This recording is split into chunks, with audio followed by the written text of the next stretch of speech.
everyone, my name's Lawren, and welcome to She Plays Games. So since last we spoke, we're now available on iTunes and Spotify, so please be sure to subscribe and rate the podcast so that we can get our message out there and share it around to anybody you think would be interested in hearing about all of these inspiring women's stories. On today's episode, I'm working with Ellie Rhodes, who currently works as a product manager at Ubisoft Quebec. So I reached out to Ellie after reading an interview she'd done for Ubisoft's official blog, and I just found it so fascinating. She's gone from working as a freelance community manager for Oddworld Inhabitants to now working on AAA products like Assassin's Creed Odyssey and their brand new IP, Gods vs. Monsters. I really hope you'll find her story as inspiring as I do as we talk about games, with a little bit of curry thrown in for good measure. Here's episode 2 of She Plays Games.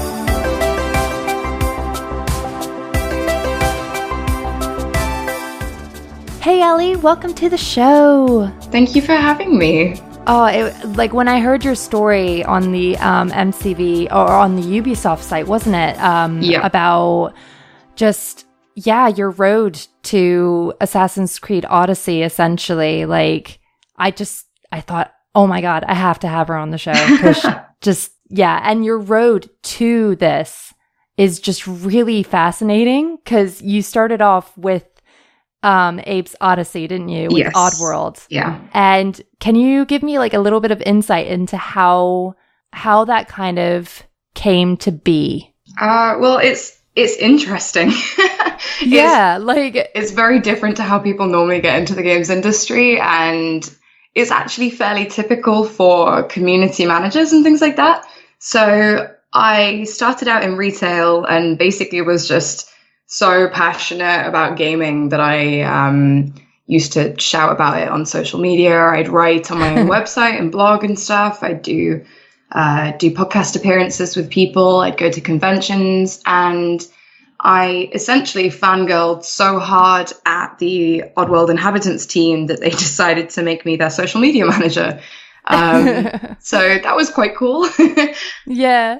They were just like, yo, this girl, she's our fan girl. She's there. She's loud. Let's get her in. Let's get her in. Pretty much. I met them at EGX in, I think it was 2015, I think. And I essentially went over to the booth and I was too scared to talk to them to start with. It was before New and Tasty released. So I wanted to play it and I wanted to get all the freebies and I wanted to go up to the devs and say I really like your game. I just want to talk to you about your game. And I was terrified. And then I managed to pluck up the courage on, I think it was the third day of EGX. And because I had a message on Twitter from the guy that was running the social media previously. And he said, I think I saw you yesterday. You should stop by tomorrow. And I did stop by and I ended up talking with them for an hour and a half, nearly 2 hours about the games and my history with them, because I used to play them as a kid, and how excited I was. And we talked about the development process and everything. And essentially, I just nerded out with them for ages about the games. And they didn't have anything at that time for me to do, but I carried on acquiring experience and stuff. And then kind of out of nowhere, really, they approached me and asked if I wanted to do their social media for them. So it was pretty cool. I mean, who better to do it than somebody who really knows what they're talking about? Yeah, it's something that's quite common, I think, with community managers. You always tend to find that the people that do the best jobs of engaging with the community know the ins and outs of the franchises and the games and the company and things, because they're so passionate about it. And they know how to best connect to the fans. So I'm showing a bit of my thing. So I love platformers, don't get me wrong, but I never really got into Oddworld. But I am interested, after sort of talking about it, I really want to kind of go back and check them out. But what originally attracted you to Oddworld? It was, okay, so when I was very, very small, like we're talking 3.5, 4 maybe, my dad got a PlayStation 1 against my mum's wishes, I guess. It's always against the mom's wishes. Yeah. And I was kind of not allowed to play on it because he'd got things like Medal of Honor and like the James Bond games and stuff. And one of his friends got one of those demo discs that used to come with like the PlayStation magazine. And yes, they were so good. Yeah, and it was for Spyro the Dragon. And he was like, oh, you have a kid, like you can take this for her kind of thing. And I loved it so much that my parents got me the full game. And we're talking, like, I was very, very young at this point. And then they got me another game afterwards. And then my dad was like, well, you can maybe try out this demo disc. And it was another one with a selection of games on it. And I can remember I used to play Abe's Odyssey, but not really know what it was about. It was only when I played it fairly recently, like when I started working for them pretty much, that I realized what the game was actually about. Because as a kid, I just thought it was about like farting at your friends and whistling at people and then making creatures explode by like grinding them up in meat grinders or electrocuting them or, you know, really stupid stuff. Because it's got real slapstick comedy in it. Yeah. So when I replayed it as a teen, I realized that it was about like escaping from a factory and helping your friends to escape from the factory because you're going to be turned into the next snack. So realizing that as an almost adult was quite interesting. And then it gained this whole new level of meaning for me. But I remember spending hours with my best friend as a kid, just like messing around in the opening area, never being able to progress very far. And my dad got us the full game to play. And we never managed to finish it. Even to this day, I'm still not finished the PlayStation 1 version of the game. Sorry, Oddworld guys. I think that's so normal, though. I mean, like, I remember my best friend, when I was in elementary school, we had a Sega Genesis, and her brother ended up shoving potato chips in their Sega Genesis. So I ended up getting their copy of Sonic the Hedgehog 2, but the exact same thing. It was like my favorite game growing up. Never completed it. Yep. Yeah. Like, Daryl was just like, didn't you get to this level? And I'm like, no. I thought you just got to level 5 or something and then you were done. No.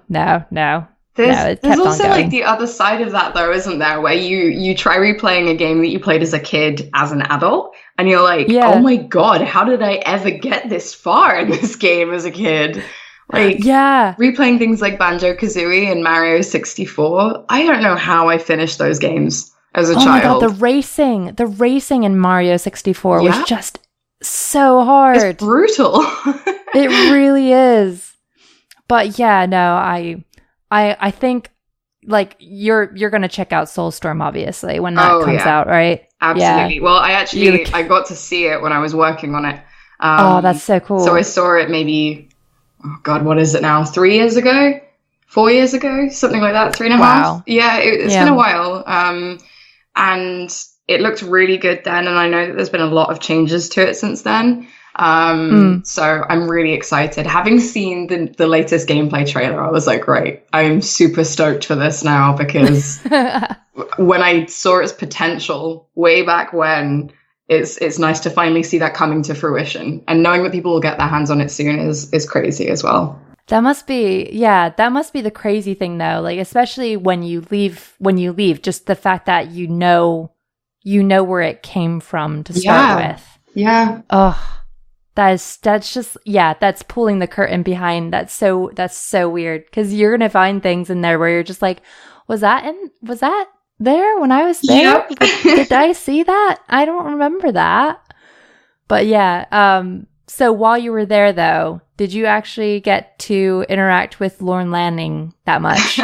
So I did a lot of work around Lawren. I got to like it's going to sound really, really kind of minor, but I got to like transcribe a lot of his podcasts and interviews and things and translate them into web articles and stuff. And I interacted a little with him on Twitter, but I never got to speak to him in person. But I do know that he knew who I was, and that is enough.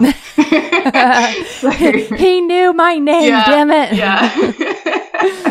And I just know everything that he said and every inflection in his, speech and stuff because transcribing is fun.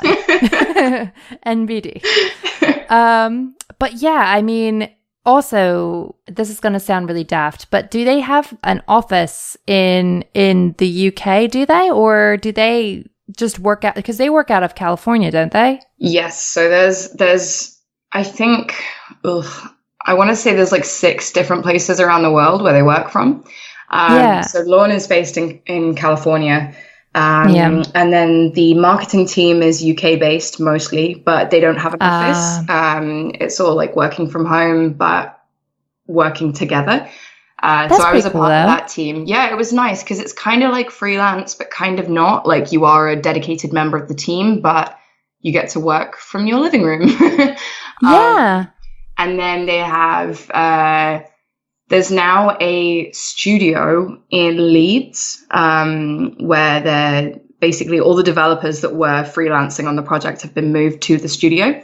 And there's a company, bizarrely, in Quebec assisting on it. So there you go. Yeah. I mean, so kind of going back sort of further back to where you were sort of working as working for Game, and you were creating some editorial content during that time, as you said. Did you at that time have like these aspirations to join the industry? I honestly, when I think back to when I was like 17, 18 in college, even as far as like 3 years ago or whatever, I would never have believed anyone if they told me I'd be at Ubisoft now. Let alone working in marketing, because when I was in college, I actually studied the 3 sciences and French, and it was nothing to do with games, and gaming was just a hobby. And then I went to leave college and go to university to do a marine biology degree, and decided that was not what I wanted to do. And I didn't know what I wanted to do, but that was not it. So I essentially just went into work, and I was working in a bar at the time, and I decided to just hand in my CV at Game because I liked games, and I knew a couple of the staff members there from going into the store a bunch, and I got a job there, and it was great, and I loved it. And then off the back of that, I was essentially just a Christmas temp. So I wasn't kept on after the Christmas. And off the back of that, I decided to continue my discussions around gaming, let's say, that I was having in the store, but do it online instead. And that's when I started to build my social media presence, and I started writing on a blog. I bought myself a crappy laptop that I still have.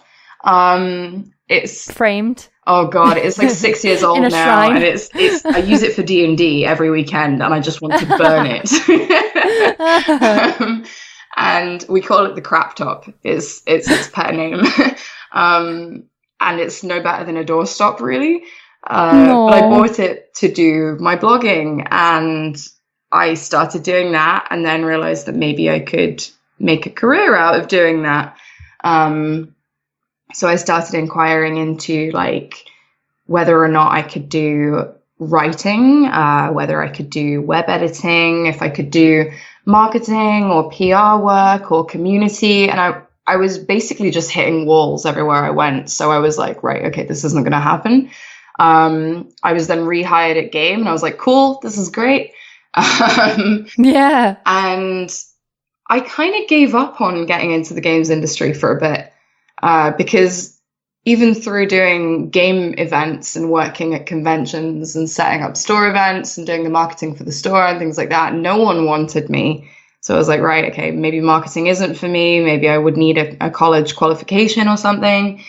And then I never gave up on getting into the industry. So my next port of call was art, because I've always been into drawing and painting and things like that. And I I figured like I enjoyed that, so why not try and make a career out of it, you know, as any 20-year-old would do when they don't have a direction for their life and they're still working in game. Yeah. So I enrolled at a university and did foundation art and design with the goal of moving on to doing illustration to get into concept artwork for the games industry. And whilst I was at uni, I was picked up by Oddworld. So it was like once I stopped focusing on it, it then became a thing. And community and PR was always like my interest within the industry, because I like to spread the passion that I have for games to other people. And that's always been like one of my major goals. It's to kind of like bridge that connection and make it seem less corporate with marketing and more like, no, we want to give you what you want. So actually being able to do that for a company was like, it was like a dream come true. And then I've obviously progressed since then into other roles, but community was where I thought I wanted to be to begin with, which was nice. It was nice to finally achieve that. Yeah. Yeah. I mean, like, that's the thing, isn't it? Like when you're in your 20s and you just, more and more, I just see it with people going to college and then just sort of loitering, just sort of trying to figure themselves out still. And yeah, I mean, because I actually went to college for theater. So like not going into acting was just strange. Yeah. But like you just kind of, yeah, it's the thing, isn't it? You just fall into things, don't you? And then the planets just seem to align. And yeah. That was absolutely what happened. it's so bizarre, but like you almost like want to give advice to people about it, but you're also just kind of like, just let it go. Just let it happen. Yeah. Isn't it? Yeah, exactly. Because you can like go with the flow. If you're patient enough, you can get anywhere. And this is something that I always try to get across to people. It's not that you don't know the right people. It's not that you don't have the right qualifications. It's not that you don't have the know-how or the enthusiasm for it. It's sometimes just a matter of timing, and you just have to wait it out. And if you're willing to wait and be patient and keep trying, then that's what pays off. Yeah. Everybody has their time. Like everybody has their sort of moment. Yeah, exactly. If you want it enough, obviously. Yeah. But yeah. So, I mean, going back to sort of working with Oddworld inhabitants, what brought you to Team 17? So I was working, it was at my third EGX, I think, in Birmingham, for Oddworld. And I was having a great time, and I'd got to like arrange a panel, and I was meeting the community, and like, it was amazing. It was like a dream come true at that point. And the confidence that was coming off of me must have been like tangible because I went to meet different people as you do at conventions. I was basically like doing that Spider-Man thing where I was walking around like doing finger guns at people like, hey, I know you from Twitter. And like, you know, it was awesome. And I went to the Team 17 booth because they had ukulele available to play at that point. And I was like, oh my God, this is like the spiritual successor to Banjo-Kazooie. I'm so excited for this game. I'm going to go and enthuse at them for however long they'll have me. And I had an email a couple of days later saying, we'd like to offer you a job. Oh my God, that's amazing. Yeah, it was a bizarre turn of events. And they were offering a very different experience to Oddworld. Not that I wasn't getting what I wanted at Oddworld. It was more, they wanted to help me progress within an office environment and teach me about indie brands and indie labels and things like that. So I was like, right, okay, this could be a really good thing to go for. And it broke my heart leaving Oddworld. Like it was such a dream job that it was awful leaving them, but the Team 17 office was really local, and I was super excited to be able to experience what it would be like working for an indie publisher, because I love indie games, and it seemed like a sensible move. So yeah, it was great to be able to do that. you got to work on games like Overcooked, which is just like the ultimate indie game, like of all time. Yeah, I took over Overcooked as a brand. I think it was the month after it launched. And that was like, basically they were like, okay, the other community manager is on the Worms brand and you're on the Escapists and Overcooked. And I was like, what, really? You're giving me Overcooked? And that team was initially only 3 people, and they are the nicest devs I think I've ever met. Really? I'm still in touch with them now. They are so lovely. And seeing that game go from strength to strength, and then a sequel release and everything, was insane. And being a part of that process was just mind-blowing. Oh my God, I can't even imagine. I mean, like, speaking about you being young and playing games, my 3.5-year-old, that technically is her first game. Oh. It was on PlayStation Plus. And she keeps talking about the Angry Meatball. And she's just like, can we play the Angry Meatball game? But she also gets scared by it. Oh. But she likes the dog as well. Yeah, Kevin. But like, good old Kevin. I know, but it's seriously like one of the most fun games I've played like in such a long time. Like I want to keep cooking hamburgers and making pizzas. Yeah, it's like the kind of game that will destroy relationships though as well. Yeah, oh my God. Did you not put that on the burner? Why did you not put that on the burner? Yeah, no.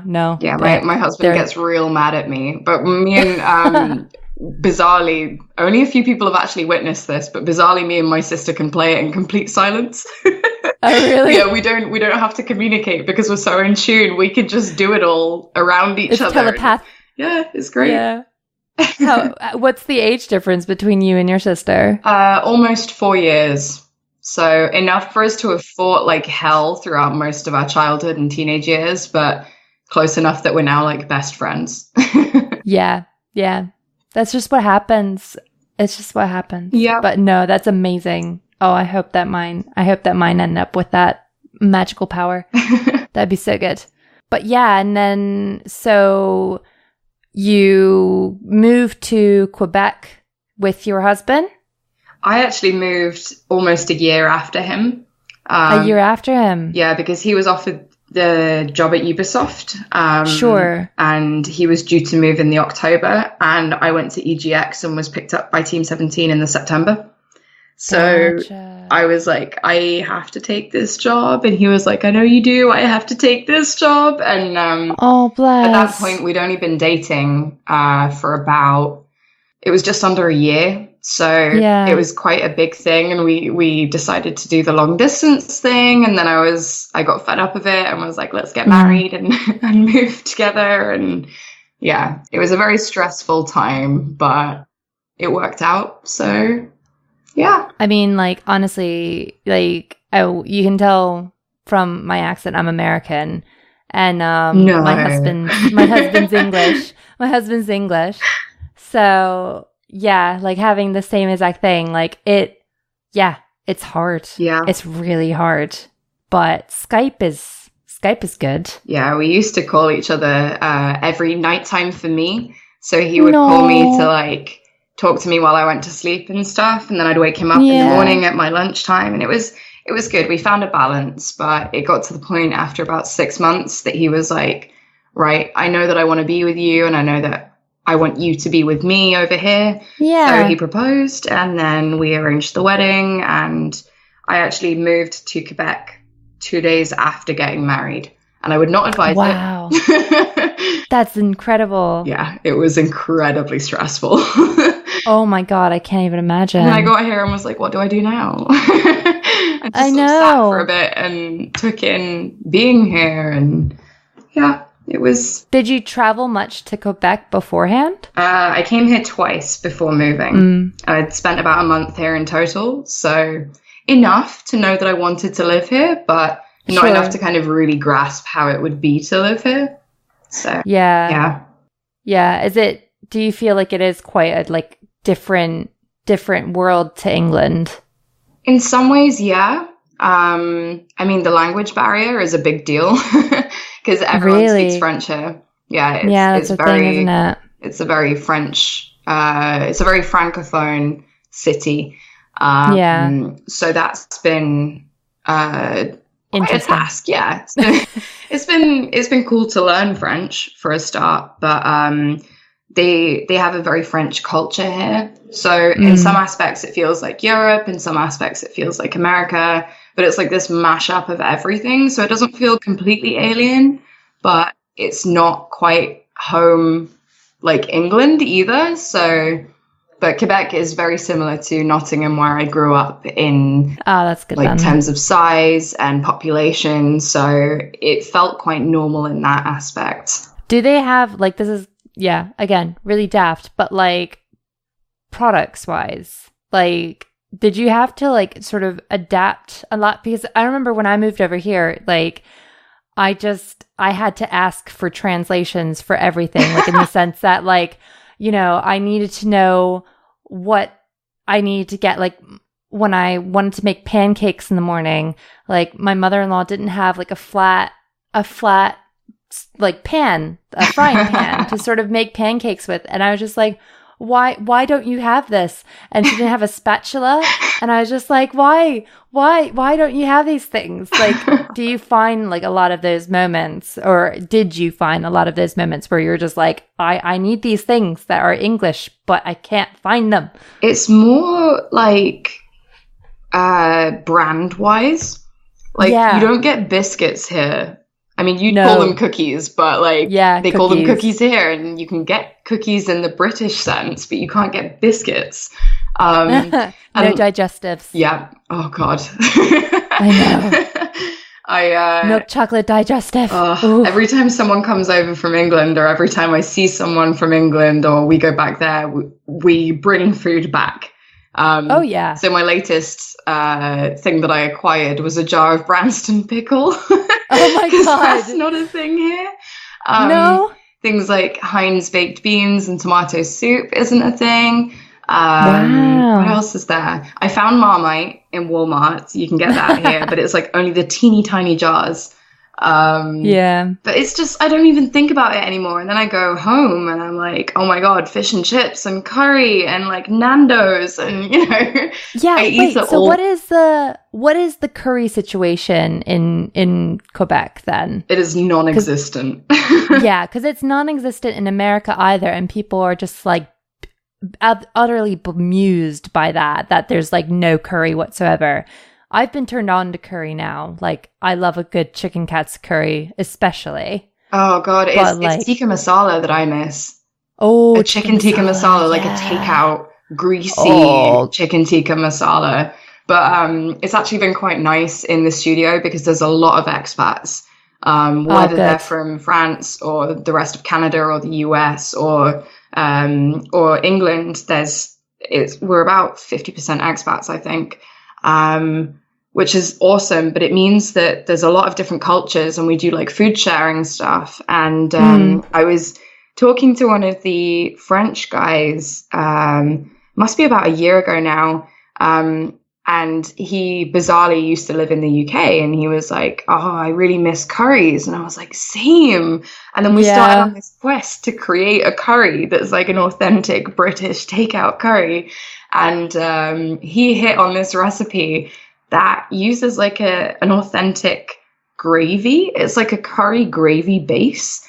And he brought some in for me into work, and he was like, I've done it, like a mad scientist, and gave me like this little pot of curry, and I microwaved it and was like, this is incredible. How did you do this? And now this recipe has like spread around the studio to all the Brits or all the people that lived in the UK. Yeah. But it's nice that that's a thing. Because you can only really get French food here. And even to the extent of getting like US food, you can't really get that here either because of the import laws and things that are specifically for Quebec province. So it's difficult sometimes when you're like, what should we go and do for dinner? And it's like, you can have pizza or you can have sushi, and that is it when you go and eat out. So, or you can have French food. That is so bizarre. Yeah. It's like its own little own little world, really, isn't it? Well, they want to be independent here, so it makes sense that they're quite protective of everything. But it can be frustrating. Like, the one thing... You need your food. Yeah, exactly.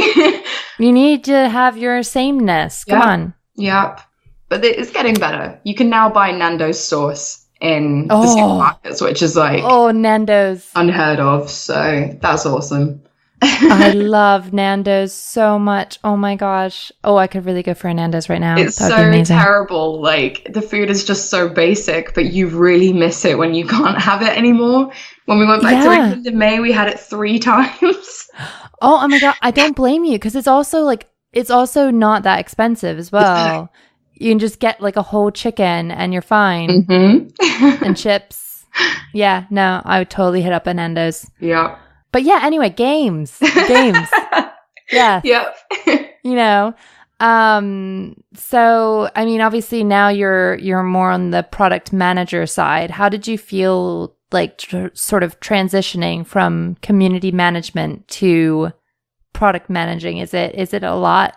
Is it a big change? I think if you'd been in community management for AAA, it would be a huge transition. But because I was in community management for indie, I was already doing aspects of brand management, asset creation, helping to do briefs for things. Like, I was helping to sign new products. So I kind of got this position where I was wearing multiple different hats at once. And it meant that when I went into product management, I already had the basic skills that were needed to do the job. It was just daunting because it was a different role. So when I first started, I was given lots of the community-based mandates. So I was doing things like liaising with the community team and helping on community activations and that kind of stuff. So they eased me in very gently. It was really nice of my boss to do that and give me mandates that I would be able to cope with on like a mental level that weren't too different, I guess. And like, when I look back to the things that I was doing a year ago, as I said earlier, I wouldn't have dreamed that I would be doing the things that I'm doing now a year ago. So it was like, yes and no, it was a big change, but it also wasn't. It was a nice transition period. And coming in just before the main campaign for Odyssey started was great for me because it meant that I had the time to settle in, and then I was learning on the job. So if I didn't know something, I could ask about it because we were doing it at that time. So it was pretty cool. Yeah. I mean, yeah, to work on something like Assassin's Creed, especially like almost during the Assassin's Creed revival, because like obviously the game has been going on for ages. It kind of had like a lull, like around, wasn't it like Assassin's Creed 4 or 5? It was just kind of going through a bit of a lull, a bit of a, dark period for the game. And now, like, I mean, with Origins and Odyssey, it's just like, nope, we're back. We're good. Yeah. We're good. We don't need that Desmond. Like, that Desmond's in the past. We're fine. Oh, I miss Desmond. I know, I do too, though. I miss his little Adam Sandler, like, face. But it's still good. Yeah. But yeah, so I mean, you and your husband, obviously, you both work in Ubisoft. Do you guys find yourselves crossing paths a lot in your job, or? I have literally worked with him once. Really? Yeah, I've been at UB for 18 months now. Over 18 months. Christ, it's nearly getting on for 2 years now.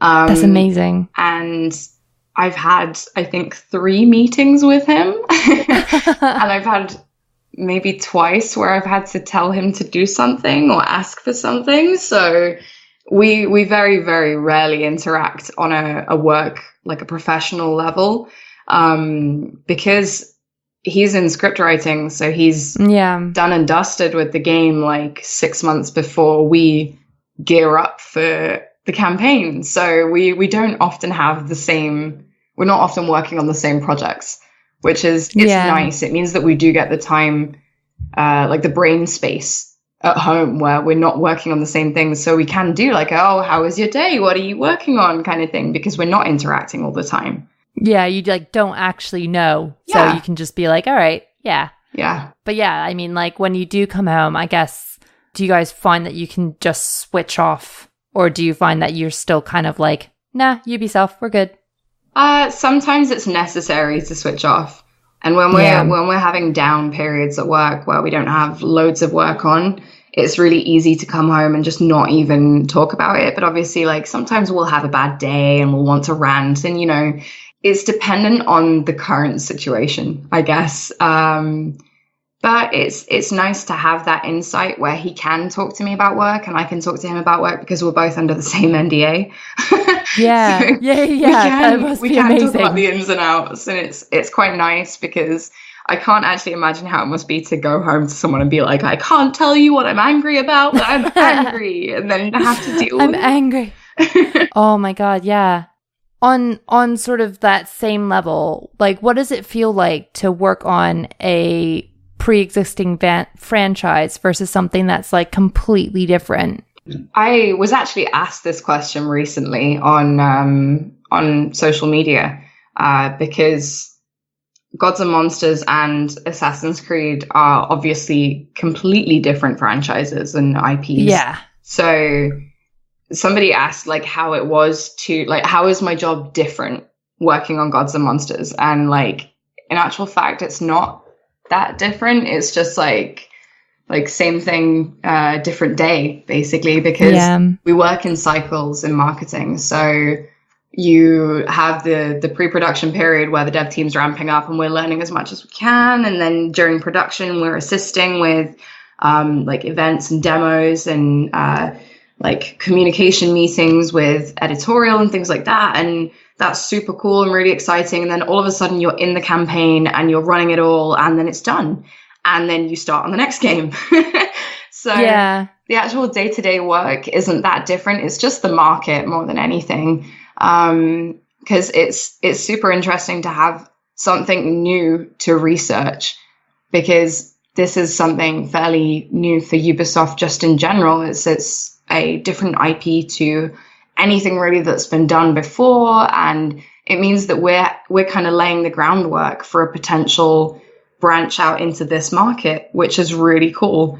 And it's kind of been an honor being able to work on that process. Whereas with Assassin's Creed, it was like, we have these existing brand guidelines and the community's already there. And we have the fan base that's been there for years now, like over a decade. And you have to try and appeal to those groups. And I think that's more difficult in a way because you have to get it right.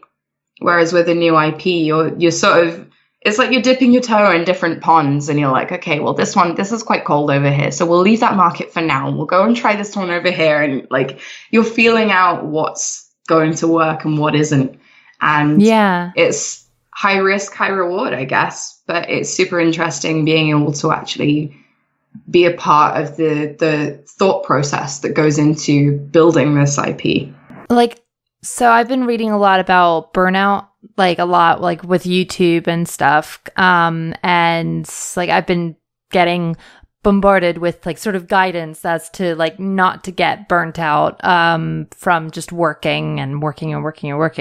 Do you find that with the changing of the products, is that something that helps you not feel too burnt out about what you're working on? Yeah, definitely. Like it's creating variety in what you do. So if you apply the cycle process to different games, like even if you alternate between two brands, let's say for each cycle, it's still keeping things fresh enough that you're not getting burnt out from seeing the same things every day. But just even throughout the marketing cycle anyway, there's so much variety in what I do that I'm doing practically a different job every day. So for me especially, I do get burnt out because it's hard not to when you're working on E3 and everything. And I think everybody experiences that. But it's keeping things fresh all the time, which is nice. And I know it can be a big issue for some people. If you're handling too many different brands, let's say, or you're trying to do two roles at once because you're understaffed, like it can be a real problem. But luckily, we're fairly good in our studio for balancing things and making sure that people like on our team have the right amount of work, and we're all getting to do the things that we want to do, and we're keeping things fresh and exciting, and we have the flexibility as well, being in marketing, to create our own work. It's like, if we want to do an event, we do it, and then we can kind of run with that. So that's super cool. Yeah, definitely. I mean, how do you find E3 compared to like European ones like Gamescom and EGX and that type of thing? Oh God, E3 was not what I was expecting at all. No? No, I don't know what I thought I was expecting from it, but it's been like a dream of mine to go there for, I don't know, 7-8 years or something. Since I was like mid-teens, I've been like, right, one day I will go to E3, I will work there. And I think since it's been open to the public, I think it's kind of undergone this transition where it's trying to be a community convention, an open public thing, but it's not got the infrastructure to do it. So it was really strange. It was like being at a small EGX with like a third of the people. Well, it takes like an hour. Like, doesn't it take like hours to just even get to see a game? Like, I seem to remember like a lot of people at EGX, like they have a good time. Generally, you get to see the games that you want to see. Whereas E3, it just doesn't seem like that. I don't even know. Like, I've been told that this year's E3 was a very different experience to, say, last year's E3, because on the release front, it's very quiet as well. But like, I've queued for like 4 hours at EGX to play a game, and at Gamescom, I was queuing for stuff as well. And for E3, I queued. Oh God, I don't think I queued at all. Really? Oh, that's a good E3. I'm trying to think what I played, because like, when this is going to sound really like kind of slightly up myself, but when you know people, oh yeah, you can get in on booths and things, and like you slipped in the 20. Yeah. It's like, hey, you can have one of my Ubisoft pin badges. Like, you know, it's like a hidden currency. But no, just for clarification, I never bribe anyone. No. Just so we know, just full disclosure. Yeah, I've never bribed anyone to get on any booths. It's more like at the consumer events, it's more like a goodwill gesture type thing. But at E3, I was like going up to booths and saying like, is there space for me to watch? Like, I don't want to play. Can I just watch? And that tends to be a little bit more flexible. But even then, I queued for Zelda for 10 minutes before the show opened, and then like ran in and was like the first person to play. No. But even then, like, it wasn't a proper queue. There was like 4 of us that were staff waiting outside the booth before it opened. So like all excited. Yeah, basically. We're gonna be let in. Some massive nerds that wanted to play the new Zelda game. So was that what you liked the most when you went? Like, did you were there any other games that you were really excited for? I was really excited to play Dying Light, and then realized that it wasn't playable, and was like, no. And then somebody was wandering around. I harassed someone. I'm one of those people that has no shame. Like, there was a guy that was around the Warner Brothers booth, and he was carrying a box with a big red 2 on it, and I was like, that looks like the Dying Light 2 logo. I was like, ran over to him and like tapped him on the shoulder, and he looked around really confused, and I was like, excuse me, where did you get that box? Is it for Dying Light 2? And he was like, yes. And I was like, where did you get it? I need to know. And he was like, there's a press demo, like a hands off in the press area. And I was like, oh my God, where is it? And he was like, oh, it's like next door to Cyberpunk. And I was like, thank you so much. And I like ran away to go and see Dying Light. And I got really, really lucky with that, actually. I managed to get in on a cancelled appointment where someone, like a press person, didn't turn up, and they had 2 seats left. And I got in, and I got a statue, and it was amazing, and the demo looked incredible, and I'm super hyped for that game, if you can't tell. Yeah. Oh my gosh. Yeah, no. So that was that and Zelda were the 2 things that I wanted to see. And I was lucky enough to get in on Cyberpunk as well. How's that looking? It looks insane. Like, I haven't this is shameful. I didn't watch last year's gameplay demo. Sure. Even when it was released publicly, I still haven't seen it.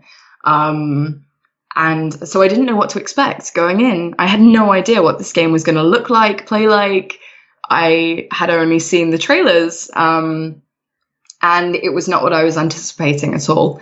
It looks and plays like a first-person tabletop roleplay, which is what you'd expect. But it seems like you have, to open a door, you can either hack the door or bust it open with your strength. But if you don't have high enough strength stats, you can't get through by kicking it down. You have to try and do the tech side with the hacking. But if you don't have the tech skill, then you have to go off and level up and then come back. And it's like skill checks, like you'd expect from playing D&D or playing the Cyberpunk tabletop game, or pen and paper game. Sorry. So I wasn't expecting that level of intricacy with it, and things like it incorporates the aspects of having a cyber modifications to your body within the gameplay. So you have a built-in translator. So when you're walking around, everybody is speaking in their actual language, like their first language, and the subtitles pop up in that language, and then they all the letters ping in different letters and change into English so that you can understand it. And the level of detail in it was crazy. So I'm super hyped for that game too. I think everybody and their mother is just, that game just hits all the right notes. It's going to be so good. It is. But I mean, I have to say, Ellie, it's been an absolute pleasure talking to you. I'm so excited to see what happens with Gods and Monsters.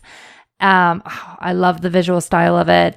Seeing it at E3 was just so cool. I love that it looks like freaking art. It's just gorgeous. Well, we've been super excited to get it out there, but we've only shown the teaser, so I forget that people haven't seen it. I forget that people haven't seen the world and the gameplay and the monsters and the characters and we've only seen him looking at the dragon and just being this is cool. Yep. That's it. But I'm sold. I take my money. I'm fine. But I mean, it's also just crazy that it's coming out next year, right after Odyssey. Yep. It is. But it's so exciting. But thank you so much, Ellie. Thank you for having me. It's been great. So that's it for this episode of the She Plays Games podcast.